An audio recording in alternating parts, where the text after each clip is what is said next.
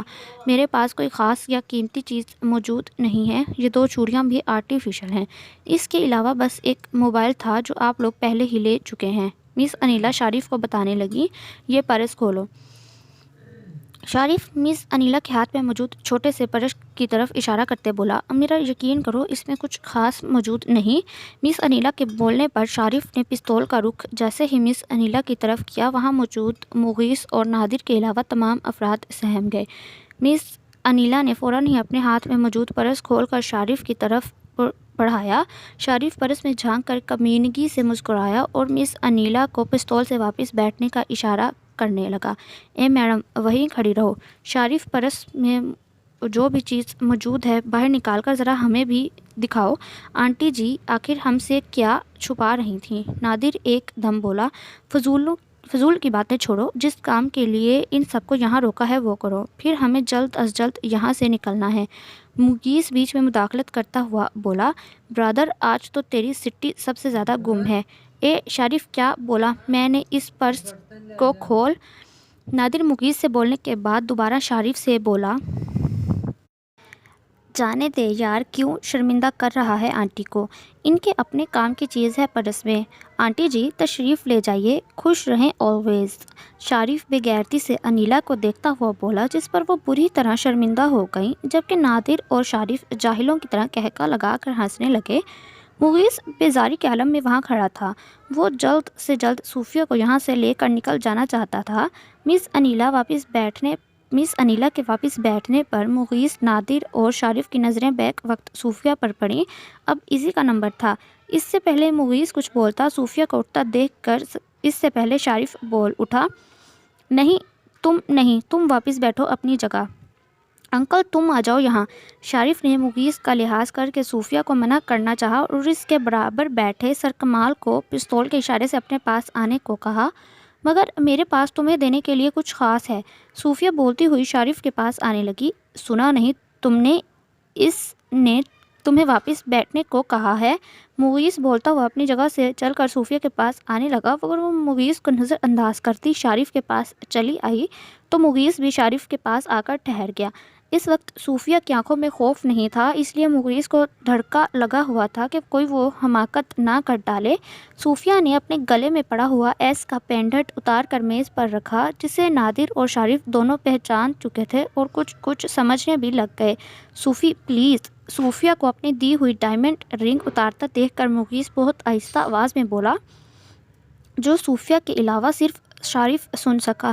صوفیہ نے خاموشی سے وہ رنگ میز پر رکھ دی اور شارف کی طرف دیکھنے لگی۔ مس انیلا نے تم سے غلط بولا تھا کہ ان کے پاس تمہیں دینے کے لیے کچھ نہیں ہے۔ مس انیلا کو تمہیں یہ ضرور دینا چاہیے تھا۔ صوفیہ نے بولتے ہی بغیر سوچے سمجھے یا اپنے انجام کی پرواہ کیے بغیر اپنا ہاتھ اٹھایا اور پوری شدت سے زوردار تھپڑ شارف کے گال پر مارا، جس سے ایک پل کے لیے شارف، نادر اور مغیث سمیت وہاں پر موجود افراد سناٹے میں آ گئے۔ اے لڑکی، ہمت کیسے کی تم نے اس کو مارنے کی؟ ٹھہرو، اس تھپڑ کا مزہ تو اب تمہیں چکاتا ہوں۔ سب سے پہلے نادر ہوش میں آیا اور غصے میں بولتا ہوا صوفیہ کے پاس جانے لگا، مگر اس سے پہلے مغیث صوفیہ کی ڈھال بن کر بیچ میں کھڑا ہو گیا۔ نادر، پلیز اس کو کچھ مت کہنا، یہ بے وقوف ہے، اس میں صرف بچپنا بھرا ہوا ہے۔ شارف سے میں ایکسکیوز کر لیتا ہوں۔ مغیث نادر کا پارا ہائی دیکھ کر مصلحتاً جھکتا ہوا اس سے آہستہ آواز میں بولا، کیونکہ پچھلی بار غصے میں وہ ایک لڑکے پر گولی چلا کر جسے زخمی کر چکا تھا۔ نہیں، تو اپنی اس کزن سے بول کہ یہ شارف سے سب کے سامنے معافی مانگے۔ نادر مغیث کو غصے میں دیکھ کر اسی کی طرح آہستہ آواز میں بولا، ان کی باتیں 10 قدم کے فاصلے پر بیٹھے ہوئے دوسرے لوگ نہیں سن سکتے تھے، جبکہ سامنے ہوتا تماشا وہ دیکھ رہے تھے۔ نادر کی بات سن کر مغیث صوفیہ کی طرف دیکھنے لگا۔ سنگین صورتحال کے پیش نظر اس سے پہلے کہ مغیث صوفیہ سے معافی مانگنے کو کہتا، صوفیہ اس سے پہلے بول اٹھی، اگر آپ نے مجھ سے اس کو سوری کہنے کا بولا تو میں اس سے معافی مانگنے کے بجائے اس کے غلیظ چہرے پر تھوکنا پسند کروں گی۔ صوفیہ نڈر انداز میں نادر کے چہرے کی طرف اشارہ کرتے ہوئے بولی۔ مغیث کا غصے اور ضبط سے اپنا سر پکڑنے کا دل کیا۔ یہ صرف تیری شے ملنے پر اتنی بکواس کر رہی ہے، ورنہ ابھی سب کے سامنے 2 منٹ میں اس کی وہ حالت کرتا کہ اس کا باپ بھی یہاں آ کر معافی مانگتا۔ نادر کے بولنے کی دیر تھی۔ مغیث غصے میں موقع دیکھے بغیر نادر کا گریبان پکڑ چکا تھا۔ اب اگر تم نے اس کے لیے ایک بھی لفظ غلط اپنے منہ سے نکالا تو میں یہیں تمہیں شوٹ کر دوں گا۔ نادر، مغیث اپنے اوپر امٹ آنے والے غصے کو کنٹرول کرتے ہوئے بولا تو شارف بیچ میں بول پڑا، تم دونوں کو کیا ہو گیا ہے؟ دماغ سیٹ ہے تم دونوں کا؟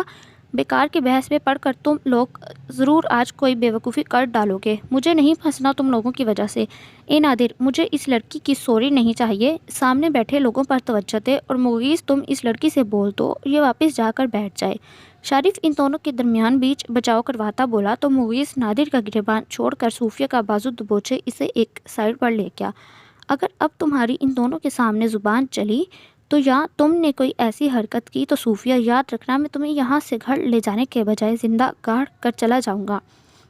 مغیث، جو تھوڑی دیر پہلے صوفیہ کے سامنے شرمندہ تھا، اس وقت صوفیہ کی حرکت کی وجہ سے اسے غصے میں دھمکی دیتا ہوا بولا، کیونکہ صوفیہ نہ ہی وہاں موجود حالات کو دیکھ رہی تھی اور نہ ہی صورتحال کی سنگینی سمجھ رہی تھی۔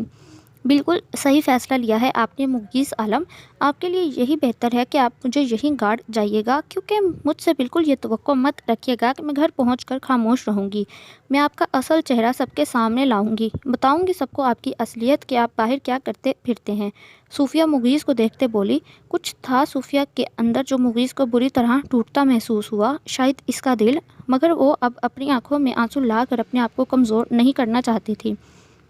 ٹھیک ہے، جس کو جو چاہے بتانا، مگر یہاں کوئی الٹی سیدھی حرکتیں نہیں کرو گے تم۔ مغیث صوفیہ کا وارننگ دیتا ہوا بولا۔